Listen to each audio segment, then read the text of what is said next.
Hay casas que no quieren ser habitadas, que rechazan a los vivos con la misma ferocidad con la que retienen a los muertos.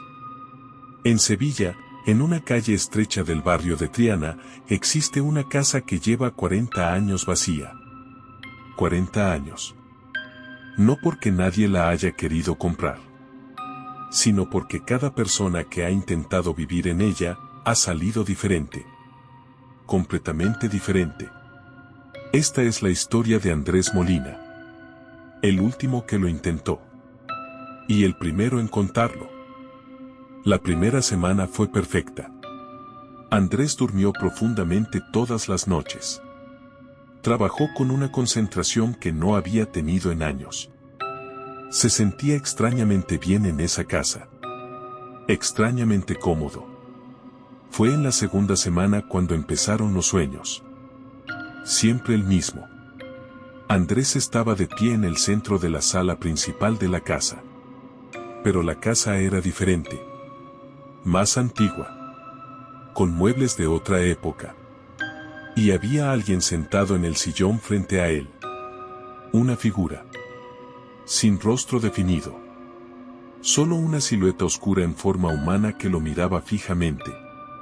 En el sueño, Andrés nunca podía moverse, solo podía mirar.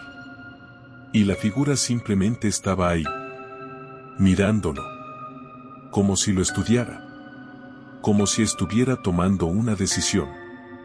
La tercera noche del sueño, la figura habló por primera vez. «Eres diferente a los otros», dijo con una voz que parecía venir de dentro de la cabeza de Andrés, no del exterior. Los otros tenían miedo desde el principio. Tú no tienes miedo. Eso me gusta. Andrés se despertó sudando. Encendió todas las luces. Y por primera vez desde que había llegado, sintió que la casa no estaba vacía. La primera semana fue perfecta. Andrés durmió profundamente todas las noches. Trabajó con una concentración que no había tenido en años. Se sentía extrañamente bien en esa casa. Extrañamente cómodo. Fue en la segunda semana cuando empezaron los sueños. Siempre el mismo. Andrés estaba de pie en el centro de la sala principal de la casa. Pero la casa era diferente. Más antigua. Con muebles de otra época. Y había alguien sentado en el sillón frente a él. Una figura. Sin rostro definido. Solo una silueta oscura en forma humana que lo miraba fijamente. En el sueño, Andrés nunca podía moverse, solo podía mirar. Y la figura simplemente estaba ahí. Mirándolo. Como si lo estudiara. Como si estuviera tomando una decisión. La tercera noche del sueño, la figura habló por primera vez. «Eres diferente a los otros», dijo con una voz que parecía venir de dentro de la cabeza de Andrés, no del exterior. Los otros tenían miedo desde el principio. Tú no tienes miedo. Eso me gusta. Andrés se despertó sudando. Encendió todas las luces. Y por primera vez desde que había llegado, sintió que la casa no estaba vacía. Andrés investigó la historia de la casa. Lo que encontró en el Archivo Municipal de Sevilla lo dejó sin palabras. En 40 años, 7 familias distintas habían intentado vivir en el número 7 de la calle Betis. Ninguna había durado más de 3 meses. Los informes de salida eran vagos. Incompatibilidad con la vivienda. Problemas de salud. Decisión personal. Pero había algo más. Enterrado en los archivos más antiguos, casi ilegible por el paso del tiempo, había un informe policial de 1924. Una mujer llamada Dolores Vega había muerto en esa casa en circunstancias que el informe describía como inexplicables. Había sido encontrada sentada en el sillón de la sala principal. Con los ojos abiertos. Con una sonrisa en el rostro. Y completamente vacía por dentro. Como si algo hubiera extraído todo lo que la hacía ser ella, dejando solo el cuerpo. El médico forense de la época había escrito en su informe una sola frase que Andrés leyó 3 veces seguidas: el cuerpo está intacto. Pero la persona ya no está. Andrés debería haberse ido esa noche. Lo sabía. Pero no se fue. Porque algo en él no quería irse. Y eso, más que cualquier otra cosa, debería haberlo aterrado. Esa noche el sueño fue diferente. La figura se levantó del sillón por primera vez. Caminó hacia Andrés despacio. Y cuando estuvo frente a él, tan cerca que Andrés podría haberla tocado, levantó una mano y la apoyó sobre el pecho de Andrés. Sobre su corazón. Hay algo en ti que quiero, dijo la voz dentro de su cabeza. Algo que llevas mucho tiempo sin usar. ¿Me lo das? ¿Qué es?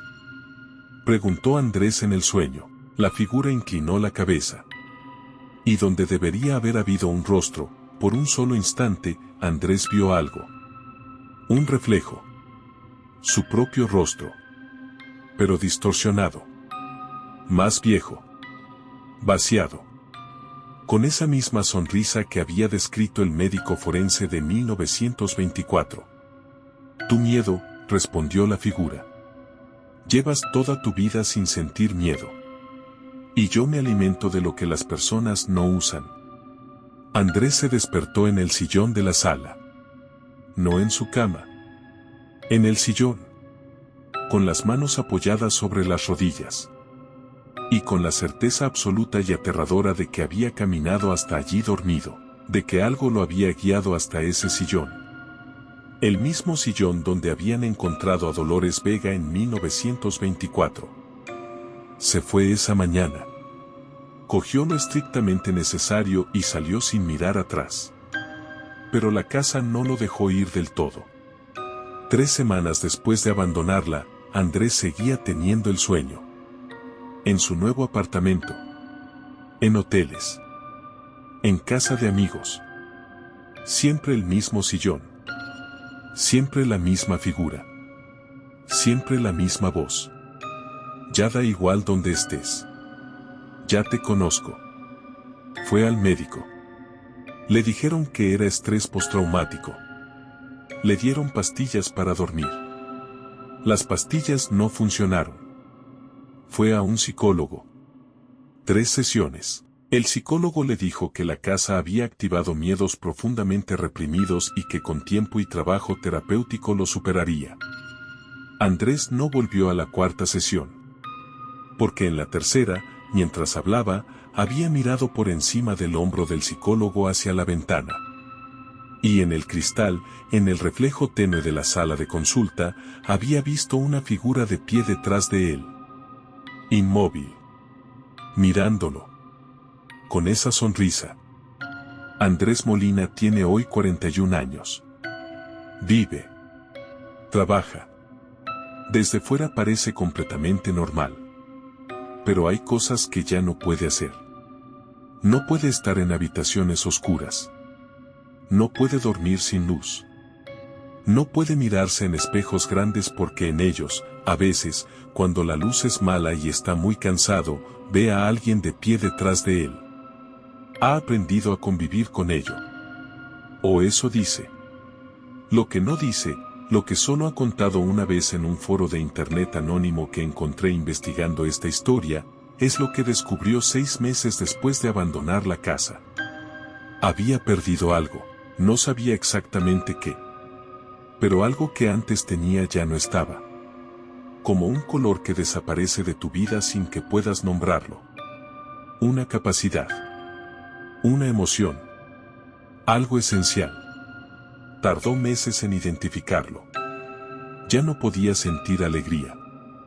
No la fingida. No la social. La real. La profunda. Esa alegría que te golpea el pecho cuando algo es genuinamente hermoso. Esa. Había desaparecido completamente. La casa no se había quedado con su miedo. Se había quedado con algo mucho más valioso. Y lo peor, escribió en ese foro anónimo a las 3 de la madrugada, lo peor no es haber perdido la alegría. Lo peor es que a veces, muy de tarde en tarde, cuando está completamente solo y el silencio es total, todavía escucha esa voz dentro de su cabeza. Gracias. Buenas noches.